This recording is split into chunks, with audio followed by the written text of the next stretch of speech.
नमस्कार दोस्तों, आप लोगों का स्वागत है बिहार कंपटीशन पे। जैसा कि आप लोगों को मालूम ही है, मेरे द्वारा आप लोगों को 71वीं बीपीएससी का संपूर्ण तैयारी करवाया जा रहा है।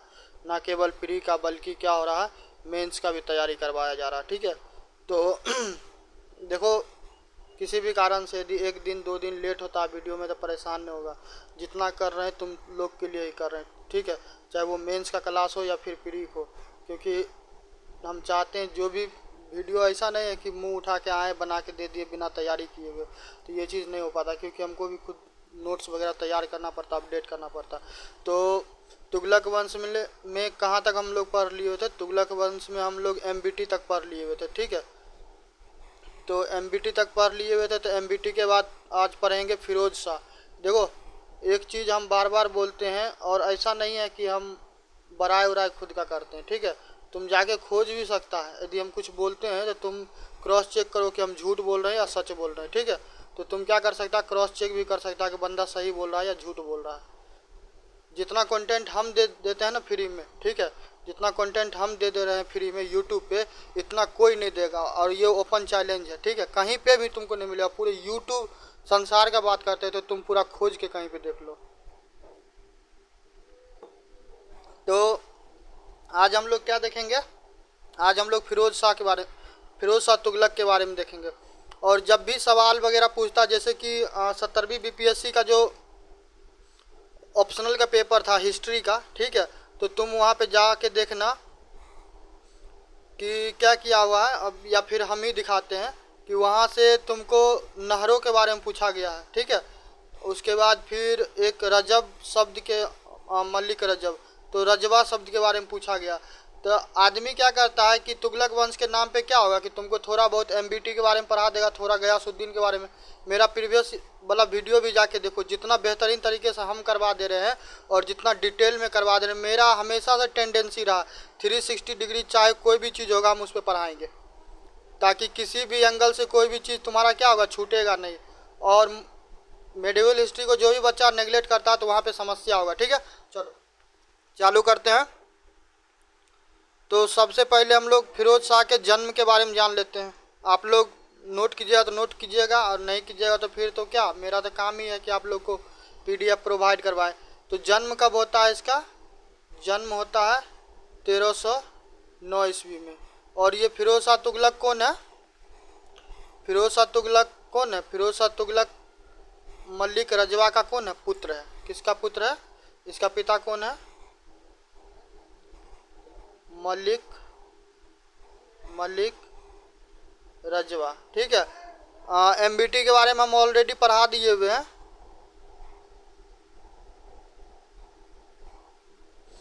ये हो गया। तो क्या होता है ना कि मलिक रजवा का मृत्यु हो जाता है। जब मलिक रजवा का मृत्यु होता है तो गयासुद्दीन तुगलक क्या करता है? गयासुद्दीन तुगलक गयासुद्दीन तुगलक के द्वारा क्या किया जाता है? क्योंकि ये जो रहता है ना फिरोज शाह तुगलक, वो कौन होता है? ये इसके भाई का पुत्र रहता है। तो फिर इसके द्वारा क्या किया जाता है? गयासुद्दीन तुगलक के द्वारा इसका पूरा ख्याल रखा जाता है। किसका? फिरोज शाह का। रंग बदल दें? कौन सा रंग ले लें? ये सही रहेगा। फिरोज शाह तुगलक। ठीक है, फिरोज शाह तुगलक। तो उसके बाद फिर क्या होता है कि देखो, ये जो कहेगा कि बहुत ज़्यादा शिक्षित पढ़ा लिखा व्यक्ति था, तो उस प्रकार भी नहीं था, नॉर्मल टाइप का था। ठीक, तो इसके बाद क्या होता है कि फिर जैसे ये बड़ा होता है, कौन? फिरोज शाह तुगलक, तो ये जो गयासुद्दीन होता है उसके द्वारा क्या किया जाता है, उसको एक पद दे दिया जाता है। कौन सा पद? उस पद का नाम रहता है अमीर ए हाजिब। ठीक है, अमीर ए हाजिब ये पद दे दिया जाता है। फिर वो क्या होता है कि कार्य सेवा देने लगता है, और धीरे धीरे क्या करता है फिरोज शाह, ये जो शासक होते हैं, शासक का क्या करता है कि विश्वास जीत लेता है। ठीक है, यानी कि उसके विश्वास पात्र हो जाता है। आप में से जो भी लोग 71वीं बीपीएससी का तैयारी कर रहे हैं, तो संडे को हम एसए का वीडियो दे रहे हैं, ठीक है, मेंस के लिए, और 71वीं बीपीएससी के लिए मेंस का वीडियो हम ऑलरेडी दे ही रहे हैं, और साथ में आपको प्रीलिम्स का चलेगा। तीनों मिला के चलिएगा, क्या होगा वहाँ पे दनादन सारा चीज़ अच्छा हो जाएगा। और वीडियो जो भी बच्चा देख रहा है अच्छी बात है, देख रहे हो सही है। साथ में क्या करो, साथ में चैनल को सब्सक्राइब करो, ताकि क्या हो कि जो एक मुहिम है क्या हो बिहार में मुफ्त शिक्षा और गुणवत्तापूर्ण सबको फ्री ऑफ कॉस्ट में, तो वो क्या हो सके, वो पूरा हो सके, ठीक है। यहाँ तक हो गया। इसके बाद आते हैं कि 22 मार्च, ठीक है, नोट डाउन कीजिए। 22 मार्च को क्या होता है? 22 मार्च 1352 ईस्वी को इसका राज्याभिषेक, ठीक है। फाइनली ये क्या होता है, अब ये क्या होगा, अब ये राजा बनेगा, ठीक है, इसका राज्याभिषेक हो जाता है। इसके अलावा इसके बारे में ये कहा जाता है, जो 22 मार्च को इसका जो राज्याभिषेक होता है, तो इसमें सबसे बड़ा किसका हाथ था? जो उलेमा वगैरह होते हैं, जो धार्मिक गुरु होते हैं ना, जो इस्लाम धर्म के मानने वाले होंगे उन लोगों को पता होगा कि उलेमा क्या होता है, ठीक है। तो उनके सहयोग से, देखो अब वास्तविकता क्या था अब हमको तो नहीं पता, मगर फिरोज शाह तुगलक में एक चीज़ तो था, वो धर्म का क्या करे, धर्म का राजनीति में किस प्रकार इस्तेमाल करे स्वयं के स्वार्थ के लिए, ये इस चीज़ का समझ फिरोज शाह तुगलक को था। वर्तमान के टाइम में लो तो बहुत सारा तुमको राजनीतिक पार्टी भी मिल जाएगा, एक दो का हम धार्मिक आधार पे नाम भी बताते हैं, क्योंकि उस पर बार बार एलिगेशन लगाया जाता है। और उनके जब जो वो होता है ना, किसी प्रकार का सभा होता है, तो ये चीज़ झलकता रहता है। जैसे कि हैदराबाद में क्या है, जो IMA का जो एक जो पार्टी है, जिसमें कौन है, ओवैसी जी हैं, तो उनके बारे में ये बोला था कि वो प्रॉपर क्या है, वो प्रॉपर सिर्फ और सिर्फ मुस्लिम का बात करते हैं। और जब भी कोई डिबेट होता है ना, आप चैनल किसी भी यूट्यूब चैनल पे जाके उसका देख लीजिए कोई भी इंटरव्यू, तो वो अक्सर क्या करते हैं, वो अक्सर हमेशा मुस्लिम्स का बात करते हैं। इससे तात्पर्य क्या होता है कि वो मुस्लिम धर्म के राजनीति को लेके ही वो बात करता है, वो उसी के फेवर का बात करता है, ठीक है। तो यहाँ से क्या होता है कि जो भी अब इस्लाम को मानने वाले लोग हैं, जो भी मुस्लिम लोग हैं, वो कहीं ना कहीं उससे क्या होता है, प्रभावित होता है, उससे जुड़ता है कि ये मेरा हितैषी है। और वास्तविकता क्या होता है, इस चीज़ का जानकारी आपको ग्राउंड लेवल पे पता चलेगा, ठीक। एक पार्टी और जैसे बीजेपी पार्टी, तो बीजेपी पार्टी के बारे में क्या बोला जाता है कि वो हिंदुओं को क्या करता है, प्रोत्साहित करता है। और जब भी क्या होता है कि एक तो उनका वस्त्र जो भगवा केसरिया होता है, जिसको क्या कहा जाता है कि शौर्य का वो पहचान है, शक्ति का है, महानता का, ठीक है। मगर फिर भी क्या करता है, लोगों के द्वारा उसको धार्मिक रंग में रंग दिया जाता है, ठीक। तो जब भी कोई भी व्यक्ति यदि धर्म का सहारा लेगा, तो वो कितना भी गलत करे, क्या होता है कि वो जो धर्म के प्रति जिनका क्या होता है आस्था होता है, तो वो उसको कहीं ना कहीं क्या करते हैं, सही ठहराते हैं। और इस बात को क्या होता था, इस बात को फिरोज शाह तुगलक बहुत बेहतरीन तरीके से जानता था, और इस बात का वो फ़ायदा भी उठाता, क्योंकि जितने भी धार्मिक गुरु होते उलेमा, तो वो उसको क्या करते, उसको खुश कर देते, उनको जागीर दिया जाता है, जिनसे जागीर छीन लिया जाता था उनको वापस कर देता है। जो हिंदू होते हैं उनको क्या कहता है, उसको जिम्मी घोषित किया जाता है, उन पे जजिया लगाया जाता है, मंदिरों को तुड़वाया जाता है, साथ में मंदिरों को मरम्मत नहीं करवाया। तो जो ये धार्मिक कट्टरपंथी टाइप के लोग थे, वो क्या होते थे, उनसे बहुत ज़्यादा प्रभावित होते थे, खुश होते थे। तो फिरोज शाह तुगलक को भी था, उसको तो राज करने से मतलब था, वो अपना मस्त राज कर रहा था, ठीक है। तो यहाँ तक हो गया। उसके बाद आइए,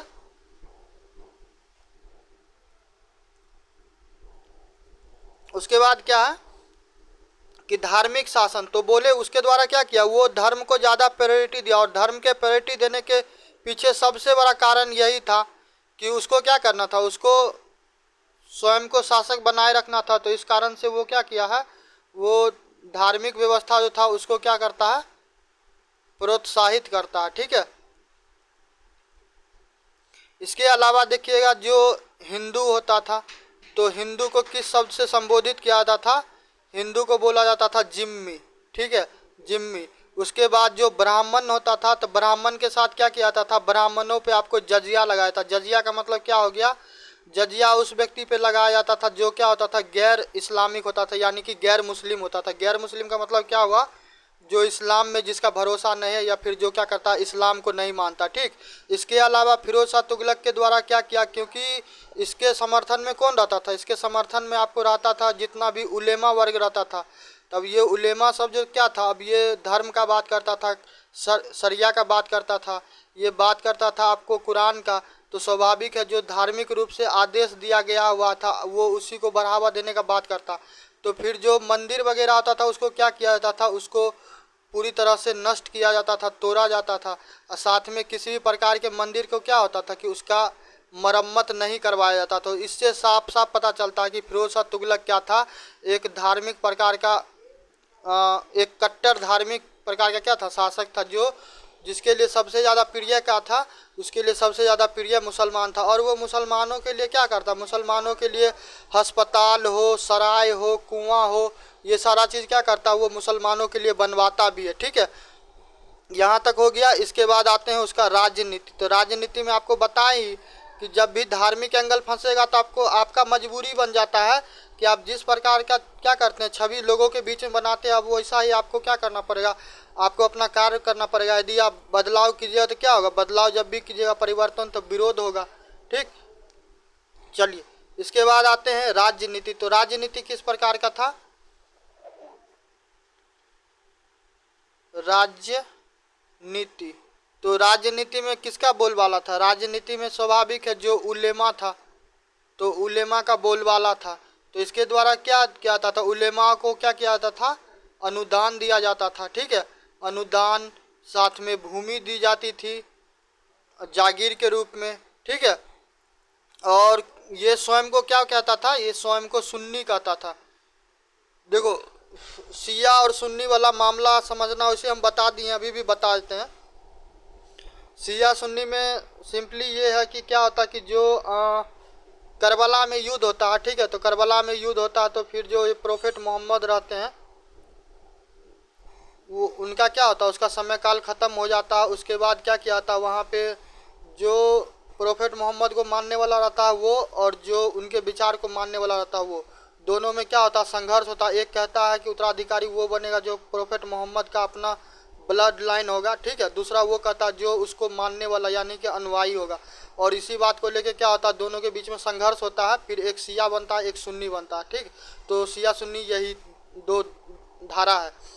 तो ये खुद को क्या मानता था, सुन्नी मानता था। जब ये स्वयं को सुन्नी मानता था, स्वाभाविक है जो शिया मुस्लिम होगा उसको भी ये लाइक नहीं करता, क्योंकि ये क्या था, ये कट्टरपंथी टाइप का जब भी लोग होगा, चाहे वो किसी भी धर्म के प्रति होगा, तो उसको क्या लगता है कि जो विश्व में सच्चाई है, ठीक है, जो वास्तविकता है वो सिर्फ क्या करता है, वो सिर्फ उसके ही धार्मिक विचारधाराओं में पाया जाता है, उसके अलावा कहीं नहीं। ठीक है, और जब भी आप उसके साथ क्या कीजिएगा, कभी कंपेयर कीजिए या उसको सही राह बताने की कोशिश कीजिए तो वो क्या करेगा, आपके साथ संघर्ष करेगा। तो ऐसा नहीं था कि सिर्फ हिंदुओं को ही प्रताड़ित किया जाता था, तो वो मुस्लिम जो सुन्नी नहीं थे तो उनको भी नहीं बख्शा जाता था। ठीक है, उन पे भी वो सारे क्या होता था, वो सारे जुल्म किया जाता था जो हिंदुओं के साथ किया जाता था। ठीक है, यहाँ हो गया। इसके अलावा देखिए कि जो भी समान क्या, क्योंकि ये पूर्णतः क्या था, ये पूर्णतः इस्लामिक राज था यहाँ पे, तो जो भी शरिया में नियम कानून दिया गया था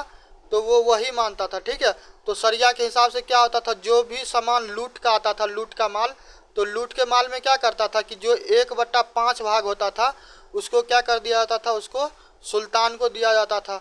उसके अलावा जो 4/5 भाग होता था, ठीक है, तो उसको सैनिकों को लिए क्या किया जाता था, आरक्षित कर दिया जाता था।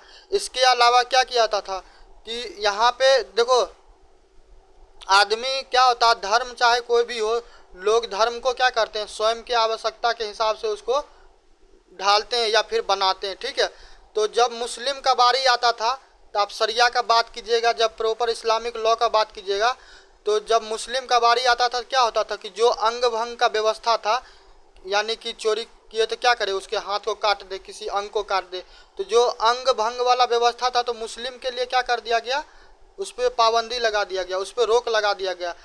और जो बाकी के लोग थे, जैसे अन्य धर्म के लोग थे, चाहे कोई भी हो, ठीक है, तो उन पे क्या हुआ, ये अंग भंग का व्यवस्था चालू था। तो उसका कट्टरता आप यहाँ से देख सकते हैं। ठीक है, इसके अलावा देखिए अब आते हैं इसका सैनिक व्यवस्था।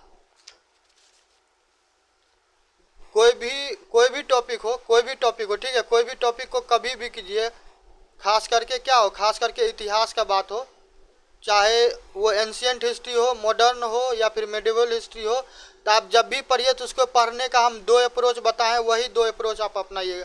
या तो 5W को आप फॉलो कीजिए, और 5W को फॉलो नहीं कीजिए तो जो हम बताते हैं वो कीजिए।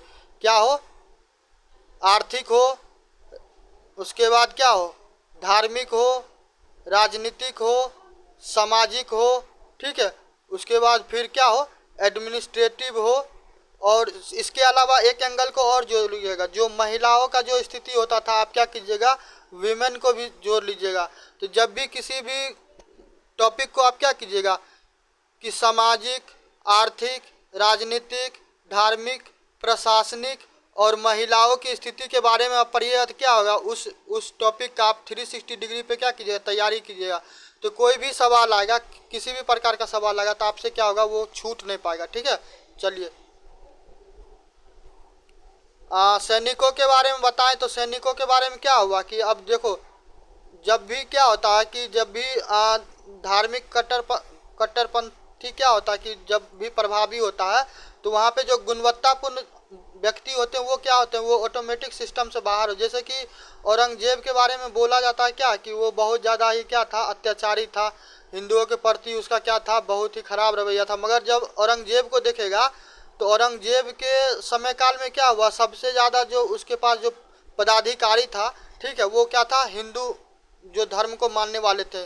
और औरंगजेब ऐसा क्यों करता था, क्योंकि औरंगजेब क्या था कि धार्मिक व्यवस्था को तो मानता था, साथ ही वो अपने राजनीतिक महत्वाकांक्षी लेके क्या था, बहुत ज़्यादा वो क्या था, पॉजिटिव था। तो वो हमेशा बेस्ट ऑफ द बेस्ट चीज़ों को अपने साथ में क्या करता था, रखता था, समझ गए। तो फिरोज शाह तुगलक के साथ ये समस्या था, क्योंकि वो व्यवस्था ही वैसा बनाया हुआ था। तो जो अल्पसंख्यक था, तब स्वाभाविक है अल्पसंख्यक ही उसके क्या होगा कि उसके सेना में आएगा। तो अब क्या होने लगा कि सेना इसका कमज़ोर होने लगा, ठीक है, सेना कमज़ोर होने लगा, क्योंकि कैसा भी व्यक्ति होगा, चाहे वो योग्य हो या नहीं हो, क्या होगा, यदि वो सुन्नी मुसलमान होगा तो वो स्वाभाविक रूप से शासक के सैनिक में वो शामिल हो जाएगा। इसके अलावा क्या हुआ, अब सामंतवादी व्यवस्था होने लगा। तो सामंतवादी व्यवस्था में आप लोग को एक चीज़ बताए थे कि राजा पहले क्या होता था, पहले जैसे अलाउद्दीन खिलजी था, गयासुद्दीन तुगलक था, या फिर MBT था, मोहम्मद बिन तुगलक, तो ये सब क्या किया कि दाग और प्रथा व्यवस्था को चालू रखा, जिसमें क्या था, घोड़ा को दागा जाता था। इसलिए नहीं कि जानवरों से उसको प्रेम नहीं था, नफरत था, ठीक है, इसलिए कि ताकि क्या हो कि घोड़ा पे जो दाग लगा रहेगा तो वो छिपा नहीं सकता, ठीक है, यदि भाग भी जाएगा तो वो उस प्रकार का चिन्ह यदि नहीं रहेगा तो क्या होगा कि वहाँ पे पकड़ा जाएगा कि जो घोड़ा राजा के सेवा के लिए था वो घोड़ा नहीं है, ठीक है। तो इस प्रकार का जो व्यवस्था था, दाग और चेहरा व्यवस्था, तो इसको भी क्या कर दिया गया, इसको भी फिरोज शाह तुगलक के द्वारा क्या कर दिया गया, निरस्त कर दिया गया, रोक दिया गया। तो धीरे धीरे इसका क्या होने लगा, धीरे धीरे जो इसका सैनिक वाला व्यवस्था था वो कमज़ोर होने लगा, ठीक है।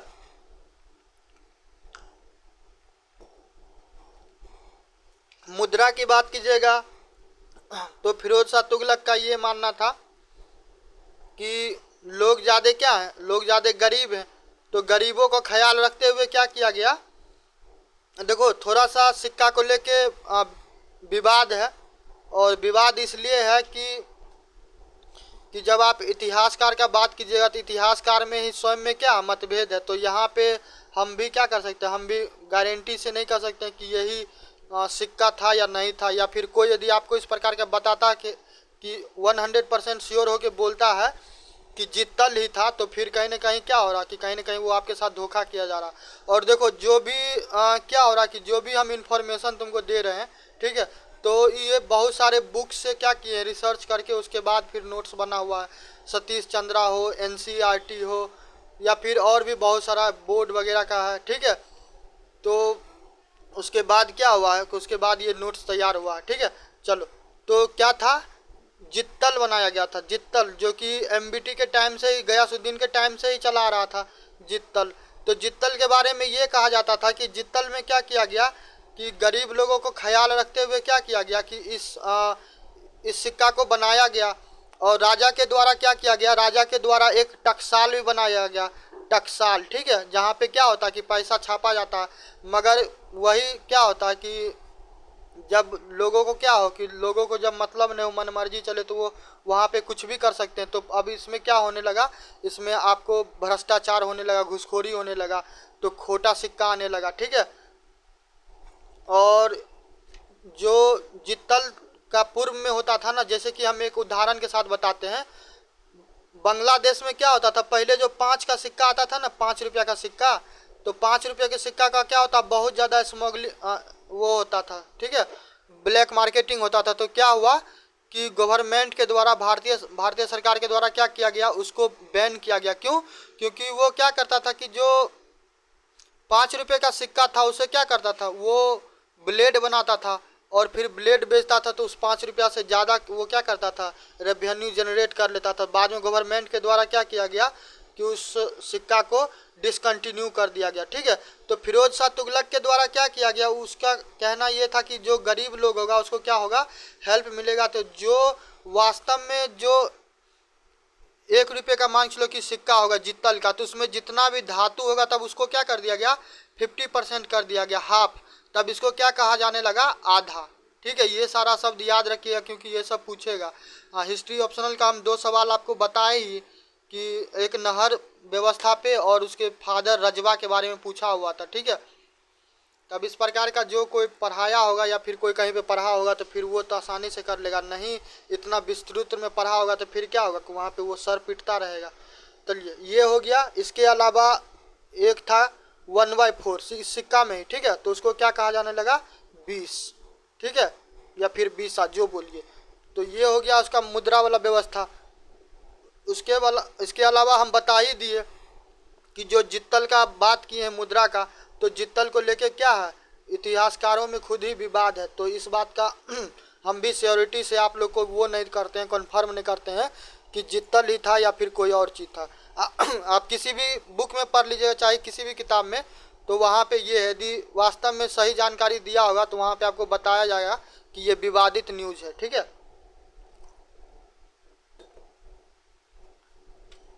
अब आते हैं इसका न्याय व्यवस्था पे,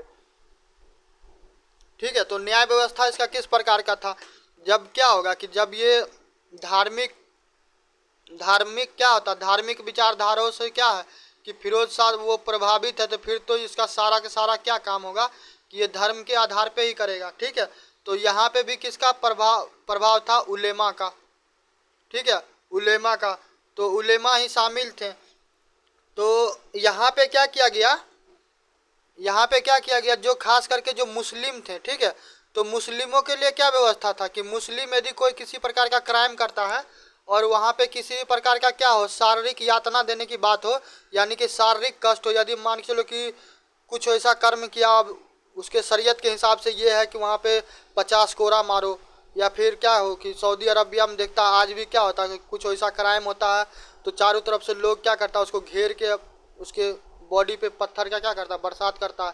तो इस प्रकार का जो भी कुछ भी प्रकार का क्या था, सजा था, तो उसको क्या कर दिया गया, मुस्लिमों के लिए क्या कर दिया गया, उस पर रोक लगा दिया गया, पाबंदी लगा दिया गया, ठीक है। इसके अलावा यदि किसी प्रकार का कोई क्राइम किया जाता है मुस्लिम के द्वारा, तो उसको क्या किया जाएगा, उसको मृत्यु दंड नहीं दिया जाएगा, ठीक है।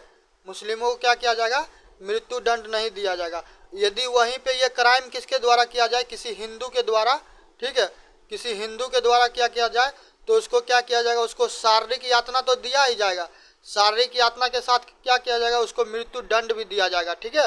तो ये सारा विचारधारा था उसका, ये सारा उसका व्यवस्था था राजनीति चलाने का, ठीक है। तो इस सारे चीज़ को आप क्या कीजिएगा, नोट कर लीजिए। और हम नोट्स भी देंगे तो पीडीएफ जो देंगे तो उसमें हम ज़्यादा डिस्क्राइब करके नहीं लिखें, ठीक है, क्योंकि ज़्यादा करेंगे तो क्या होगा, बहुत ज़्यादा वो हो जाएगा, बहुत ज़्यादा हाउस पाउज हो जाएगा, समझ गए। तो हम कम से कम शब्दों में लिखे हैं और इसीलिए हम वीडियो बना दे रहे हैं, ताकि हम पीडीएफ आपको प्रोवाइड करवाएंगे तो आप वीडियो देख लीजिएगा, इसको पढ़ लीजिएगा, आसानी से समझ में आ जाएगा, ठीक है।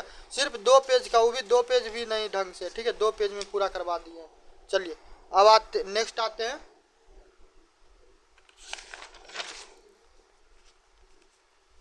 नेक्स्ट आते हैं, रिफॉर्म, सुधार। तो सुधार में कृषि पे बहुत कार्य किया गया इसके द्वारा, ठीक है।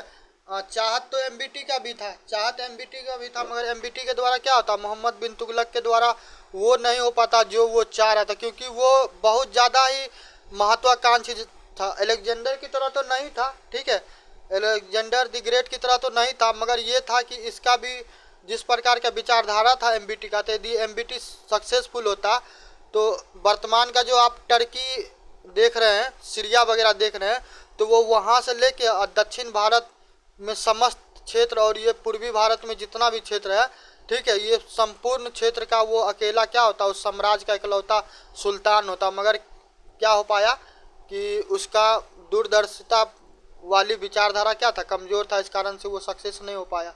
ठीक है, चलिए अब आते हैं सुधार पे। तो सुधार में देखिए, सुधार में क्या किया गया, कृषि के लिए वो क्या किया, 5 नहर बनवाया। ठीक है, देखो हम बोल रहे थे ना, तो अभी रुको, होगा तो नहीं, अभी हम दिखा ही देते हैं। ठीक है,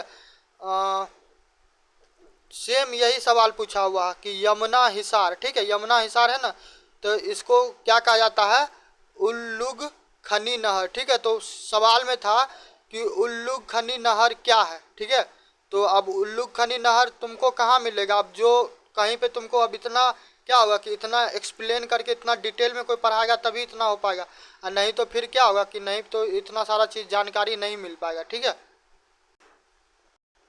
चलिए देखिए यहाँ पे सवाल देखिए, है ना, ये हिस्ट्री ऑप्शनल का क्वेश्चन है। ठीक है, इस बार जो 70वीं बीपीएससी का हुआ है, तो इसी का यहाँ पे देखिए एक सवाल है जिसके बारे में हम आपको बार बार बोल रहे थे, तो आप स्वयं से भी देखिए। देखिए यहाँ पे लिखा हुआ कि फिरोज शाह तुगलक के शासन में रजबा एवं उलुग उलुग खानी थे। तो अब आप इस चीज़ के बारे में जानकारी कब दे पाइएगा, अब इस चीज़ के बारे में जानकारी आप तभी दे पाइएगा जब आप क्या होंगे, आप पढ़े होंगे। ठीक है, तो ये किस चीज़ से था, ये नहर से संबंधित था। अब जो भी बच्चा क्या किया, जो भी बच्चा भूमि अनुदान लगाया है, तब उसका स्वाभाविक रूप से गलत होगा। देखो ऑप्शनल में यदि तेरा हिस्ट्री होगा, ठीक है, यदि ऑप्शनल पेपर तो वैसे क्वालिफाइंग रहता है बीपीएससी मेंस में, यदि तेरा क्या होगा कि तेरा यदि ऑप्शनल में हिस्ट्री होगा, तो हिस्ट्री का जो हम वीडियो करवा रहे हैं प्रीलिम्स के लिए, ठीक है, जो हम करवा रहे हैं, सिर्फ इतना करके चले जाना, ऑप्शनल में क्या होगा, आसानी से क्वालिफाई कर जाओगे, कहीं पे कोई समस्या नहीं होने वाला। ठीक है, चलो तो यहाँ पे हो गया। तो हम लोग क्या बात कर रहे थे, हम लोग नहर का बात कर रहे थे। तो 5 नहर बनवाया गया। ठीक है, तो एक एक करके हम लिखते हैं। और नहर क्यों बनवाया गया, सिंचाई के लिए। और सिंचाई करके क्या मिलता है राजा को, क्या मतलब कोई काम धंधा नहीं रहता कि बैठ के क्या करे, मुफ्त में सिंचाई करते रहे, मुफ्त में दाना देते रहे, बीज देते रहे, नहीं। वहाँ पे मेन इंटेंशन क्या था कि किसानों का खेती क्या होगा, खेती में फसल ज़्यादा से ज़्यादा उपजेगा तो राजस्व टैक्स ज़्यादा लगाया जाए, टैक्स ज़्यादा लगाएगा तो क्या होगा कि राजा को राजस्व ज़्यादा मिलेगा। तो इसके लिए क्या होगा कि आपको व्यवस्था देना पड़ेगा। ठीक है, तो पहला नहर था आपको यमुना, क्या नाम था, यमुना हिसार। ठीक है, यमुना हिसार। और इसको क्या कहते थे, इसी को कहते थे उल्लुग उल्लुग खनी। ठीक है, उल्लुग खनी नहर। और इसका लंबाई कितना था, इसका लंबाई 150 माइल था। ठीक है, चलिए एक तो ये हो गया। इसके अलावा अब आते हैं दूसरा पे। तो दूसरा का क्या नाम था, दूसरा का नाम था सतलज सतलज घाघरा, सतलज घाघरा। ठीक है, ये कितना था, ये 96 माइल का था। ठीक है, तीसरा में था आपको सिरमौर सिरमौर से हांसी। ठीक है, सिरमौर से हांसी। फिर चौथा कौन था, घाघरा से फिरोजाबाद। ठीक है, फिरोजाबाद। और लास्ट में कौन था, यमुना। दिल्ली में क्या, दिल्ली में जाइएगा तो यमुना, कभी कालंदी चौक के पास तुमको यदि जाने का मौका मिलेगा, वहाँ पे छोटा सा पुला है। ठीक है, वहाँ पे जाकर इतना ज़्यादा बदबू उदबू करता है, पानी पूरा क्या काला काला दिखता था। वो एगो रन सिनेमा देखा होगा अभिषेक बच्चन का, तो उसमें एगो कौवा बिरयानी वाला जो डायलॉग रहता है, उस सच में क्या होगा कि जो यमुना नदी है सच में वैसा ही काला काला, इतना ज़्यादा गंद फैला हुआ, इतना ज़्यादा गंद फैला हुआ है।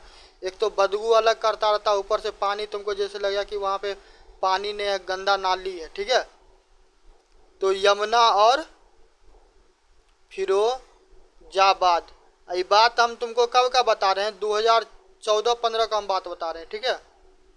और तुमको ज़्यादा नहीं, हमको लगता है कब 22 के आसपास, 22 के ही आसपास, ठीक है। 22 या 23 में थोड़ा चेक करना कि क्या हुआ था कि फ्लड आ गया हुआ था दिल्ली में, वो यही यमुना की वजह से। क्यों? क्योंकि वहाँ पे गाद बहुत ज़्यादा है।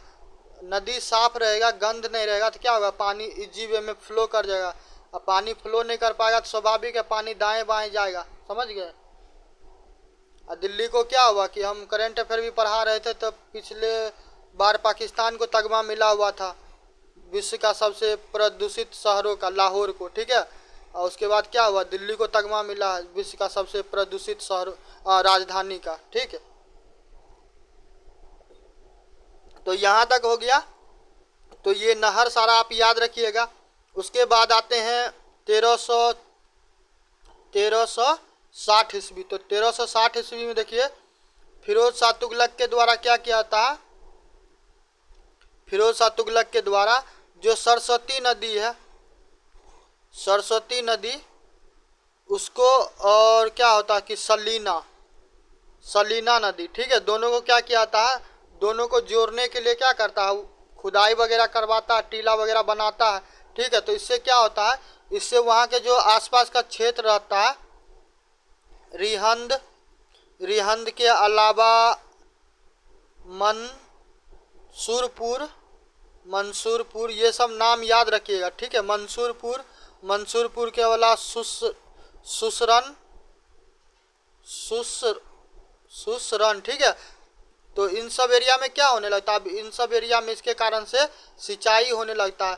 तो कृषि तो मेन था ना उस टाइम में, तो कृषि जितना ज़्यादा होता तो राजा के द्वारा क्या किया था, सुल्तान के द्वारा उतना ज़्यादा से ज़्यादा क्या किया था, कर का वसूली किया था, ठीक है। कुछ इसके द्वारा निर्माण भी करवाया गया। देखो सिंचाई पे तो ये दम भर क्या किया, दम भर काम किया, ठीक है।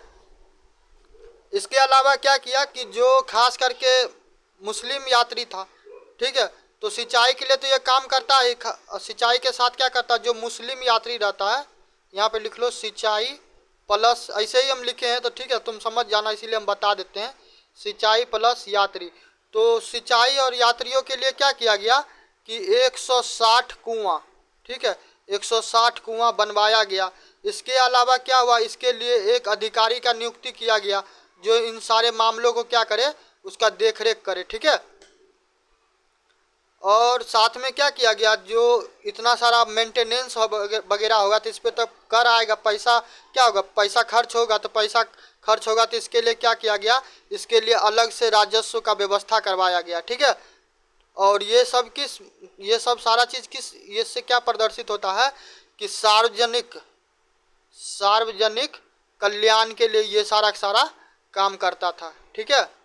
तो मगर कल्याण सबका नहीं करता था, ये कैलकुलेटेड लोगों का कल्याण करता था। जो अल्पसंख्यक था, अल्पसंख्यक में भी क्या था, जो सुन्नी था तो सिर्फ वो उसका कल्याण करता था, ठीक है। इसके द्वारा उद्योग को भी लगाया गया, इंडस्ट्री को। कुल कहा जाता है कि 36 कारखाना लगाया गया। मगर क्या होगा कि वो कारखाना क्यों लगाया गया, इस कारखाना में मुख्यतः क्या होता था, जो राजा रानी, उसका पुत्र पुत्रियां या फिर सैनिक वगैरह होते थे, तो उन्हीं के क्या होता था, उन्हीं का वस्त्र, उन्हीं का कपड़ा लत्ता, जो भी जूता चप्पल होता था, ठीक है, तो वही सब चीज़ का निर्माण किया जाता था, ठीक है, ताकि उन लोगों को आपूर्ति किया जा सके। इसके अलावा क्या किया गया, जो आंतरिक व्यापार होता था, तो आंतरिक व्यापार में क्या कर दिया गया, करों में कमी कर दिया गया, जिससे क्या होगा कि वो स्वतंत्र रूप से क्या कर सके, वो व्यापार कर सके, ठीक है। चलिए यहाँ तक हो गया। अब आते हैं उद्यान के बारे में। उद्यान यानी कि बाग बगीचा। वहाँ पे क्या होगा कि आम का, लीची का, उसके बाद क्या हो, केला का, सेब का, ये सब का पेड़ लगाएगा, अंगूर का। फिर क्या होगा, गली गली मोहल्ला मोहल्ला जाके फिरोज शाह तुगलक क्या करेगा, फल वगैरह बेचेगा, तो फिर उससे पैसा आएगा, ठीक है। तो चलो उद्यान, तो उद्यान के लिए क्या किया, इसके द्वारा क्या किया गया, 1200 कितना, 1200 नए उद्यानों का ये क्या किया है कि बनवाया है, ठीक है। और ये क्यों बनवाया, ताकि इससे क्या हो कि फल वगैरह मिले। तब फल आएगा तो क्या करेगा कि अभी कुछ दिन में क्या होने वाला, कुछ दिन में लीची का सीजन आने वाला, ठीक है। तो फिर क्या करेगा, बैठ के लीची बेचता रहेगा। और साथ में एमबीटी के टाइम में क्या हुआ था, एमबीटी के टाइम में 30 उद्यान था, तो उसका मरम्मत करवाया गया, ठीक है। और कहा भी जाता है कि इससे कुल कितना 21 दहाई सैकड़ा हजार 10,000 लाख, ठीक है। तो इतना टंका का क्या होता था, इतना टंका उसको राजस्व मिलता था। तो चलो फल वूल भी बेच के क्या करता था, कुछ न कुछ माल, कुछ न कुछ पैसा वो कमा लेता था, ठीक है। इसके अलावा इसके द्वारा क्या किया गया, फिरोज शाह तुगलक के द्वारा, कि जो अब नल्ले पड़े थे, जो बेरोजगार थे, ठीक है, तो उनका भी क्या किया गया, उनका भी ख्याल रखा गया। तो उसके लिए एक विभाग का स्थापना किया गया, जहाँ पे क्या किया गया, जो उसके योग्यता था, तो उसके योग्यता के अनुसार क्या करने लगा, उसको काम दिया जाने लगा, ठीक है। तो इससे क्या होगा कि बेरोजगारी कम, बेरोजगारी कम होगा तो क्राइम कम होगा, ठीक है। तो स्वाभाविक है वहाँ पे क्या होगा कि शांति व्यवस्था कायम रहेगा, ठीक है। इसके अलावा क्या किया गया, वो एक चीज़ सुनते होंगे कि जब कोई किसी से कुछ मांगता है या फिर कोई किसी को देता है, ठीक है, फ्री में बांटता रहता है, तो लोग क्या शब्द का इस्तेमाल करता रहता है, खैरात शब्द का, ठीक है। तो एक दीवाने खैरात का भी स्थापना किया गया, दीवान ए खैरात, ठीक है। तो दीवाने खैरात का काम क्या था, कि दीवाने खैरात का काम था, जो गरीब मुसलमान था, ठीक है, जो गरीब मुसलमान था, तो उसको क्या किया जाता था, अब उसको दान दिया जाता था, उसको भोजन, रोटी, कपड़ा लत्ता, जूता चप्पल, जो भी है दुनियादारी, ये सारा चीज़ दिया जाता था। साथ में जो विधवा महिला वगैरह होती थी, तो उसका विवाह वगैरह करवाया जाता था। उसके लिए क्या किया जाएगा, उसके लिए रहने वहने का व्यवस्था करवाएगा, खाना वाना जो भी ज़रूरत होगा, बेसिक नीड होगा, वो सारा चीज़ उसको क्या किया जाता था, उसको प्रोवाइड करवाया जाता था। ये सारे मुस्लिम के लिए था, ठीक है। इसके अलावा जो अनाथ बच्चा होता था मुस्लिम, ठीक है, मुस्लिम में भी कौन, सुन्नी, ठीक है। अब सिया का क्या स्थिति था हमको नहीं पता, ठीक है। तो इन लोगों को क्या किया जाता था, इन लोगों को ये सारा व्यवस्था दिया जाता था। तो इसके लिए ही दीवाने खैरात का स्थापना किया गया। ये याद रखिएगा, दीवाने खैरात पूछ देगा दीवाने खैरात क्या है, तो फिर क्या होगा कि फिर वहाँ पे समस्या नहीं हो, ठीक है। चलिए,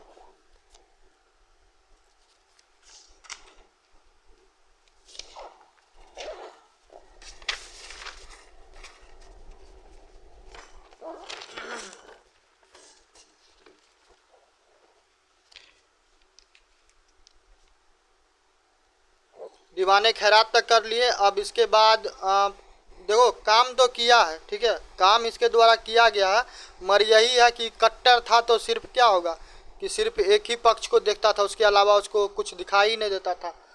और इसका एगो बहुत फेमस कोट भी सुनाएंगे, ठीक है।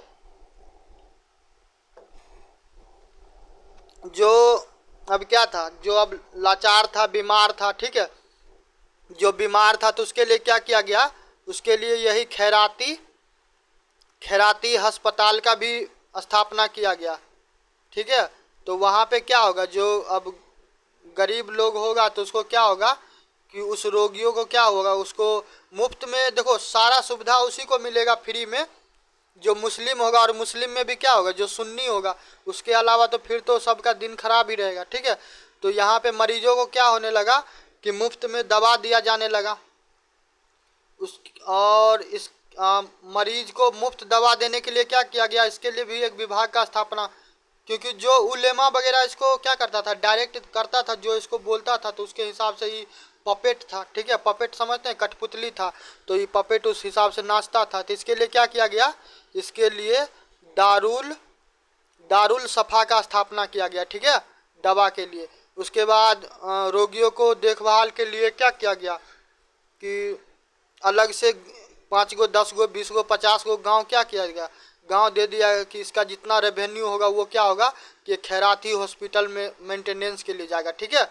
यहाँ तक हो गया। इसके बाद आते हैं तीर्थ पे। तो तीर्थ में देखिए तो फिर वही है कि जो मुस्लिम होगा, देखो उस टाइम में क्या था कि अब जो मुसलमान होगा तो उसको तो बेनिफिट एक चीज़ का था कि सनकी शासक था, ठीक है। चाहे क्राइम करो, लूट करो, मार करो, चोरी डकैती, रेप, हत्या, जो करना करो, क्या होगा, राजा हर सूरत में बकस देगा। क्यों? क्योंकि वो एक नंबर का कट्टर मुस्लिम था। उसमें भी जो सुन्नी होगा तो उसको क्या होगा, उसका तो जय ही था, ठीक है। चलिए, तो मुस्लिमों के लिए क्या किया जाता था, मुस्लिमों को आर्थिक मदद किया जाता था। क्यों? ताकि वो क्या कर सके, वो कहीं पे जाके वो अपना इबादत, अजान, फिर क्या होता है उसको क्या कहते हैं, नमाज, ये सब चीज़ क्या कर सके, वो सारा जो धार्मिक गतिविधि होता है वो सारा सारा कर सके, ठीक है। और इसके लिए भी क्या होता था, इसके लिए आर्थिक सहायता। अब जो आदमी के पास नहीं पैसा है, अब उसको मन करता होगा कि जाते हैं मक्का, तो फिर क्या होगा कि शासक के पास जाएगा, शासक पूरा एकदम खोलेगा तिजोरी, पैसा देगा, वो अपना मस्त टनटनाते हुए चला जाएगा। इसके लिए क्या किया गया, 200 सराय खोला गया, ठीक है। सराय का मतलब समझते हैं, जहाँ पे ठहरने का स्थान होता है उसको सराय कहा जाता है, ठीक है, सराय। उसके अलावा 150 कुआं बनाया गया। अब आते हैं सार्वजनिक निर्माण। तो सार्वजनिक निर्माण में देख लीजिए पीडब्ल्यूडी वाला काम क्या क्या किया। तो सार्वजनिक निर्माण में बस लास्ट है, अब कुछ इसमें बचा नहीं है।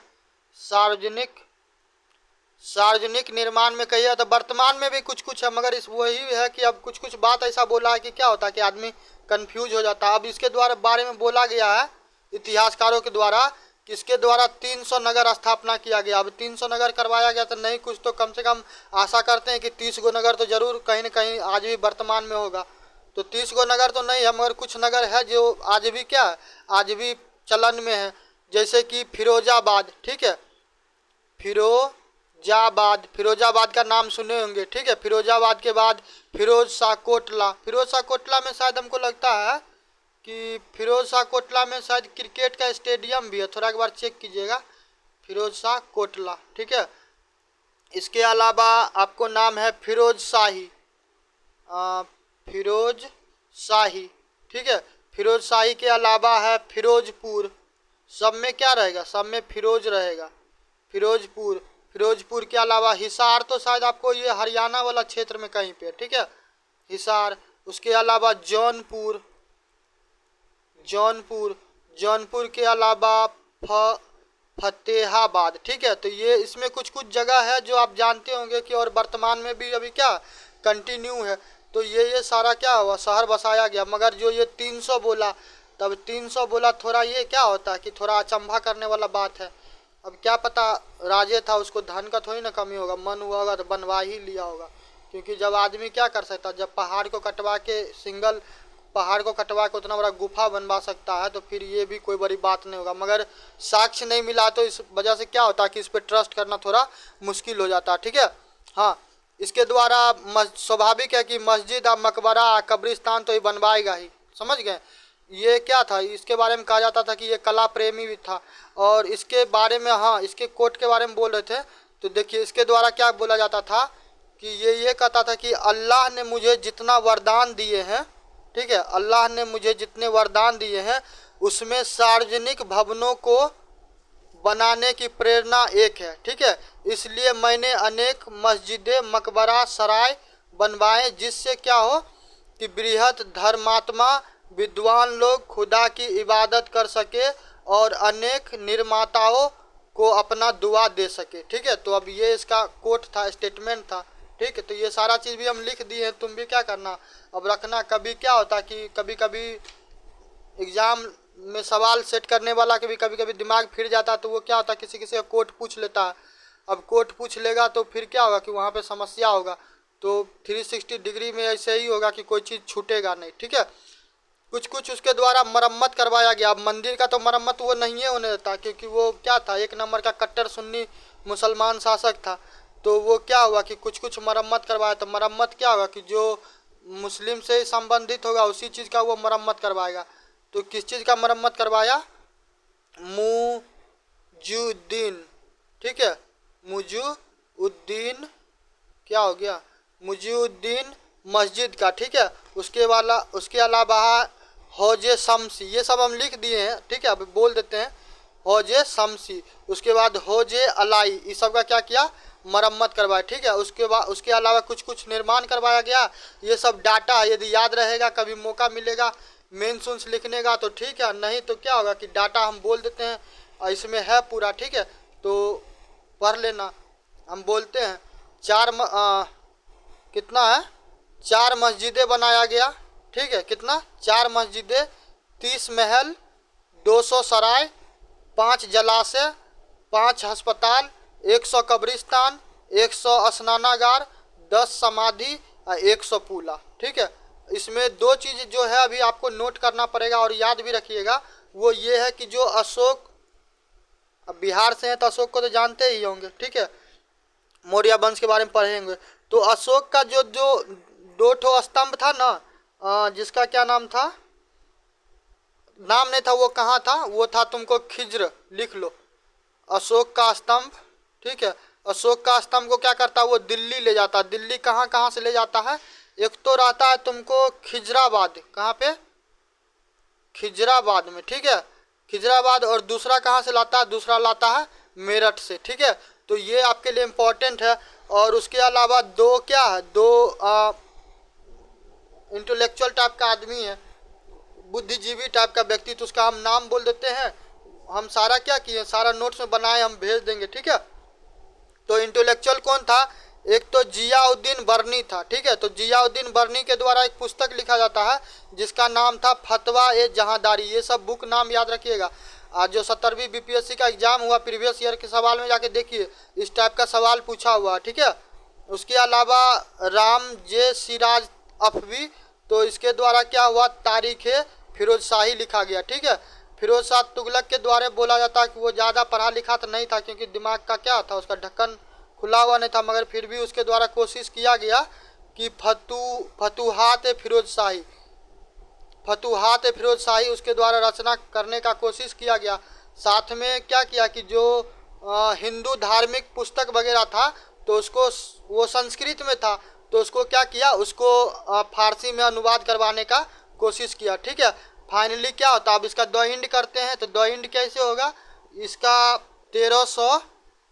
1388 ईस्वी में फाइनली क्या होता है, इस पर फुल स्टॉप लग जाता है, ये अल्लाह को प्यारे हो जाता है, ठीक है। बाकी आप लोग वीडियो देखते हैं, अच्छी बात है, ठीक है। चैनल को सब्सक्राइब कीजिए ज़्यादा से ज़्यादा, और 1000 सब्सक्राइबर पुराइए, ताकि लाइव आएंगे और भी बेहतरीन तरीके से आप लोग को पढ़ाएंगे। तो 1000 सब्सक्राइबर जल्दी से जल्दी क्या कीजिए, करवाइए। बाद में की वीडियो को लाइक सब्सक्राइब कीजिए, और इसी प्रकार का आपको हम क्या करेंगे, मुफ्त में गुणवत्तापूर्ण शिक्षा देते रहेंगे। और छात्रों में भी क्या कीजिए, अन्यों में शेयर कीजिए। मिलते हैं नेक्स्ट वीडियो में।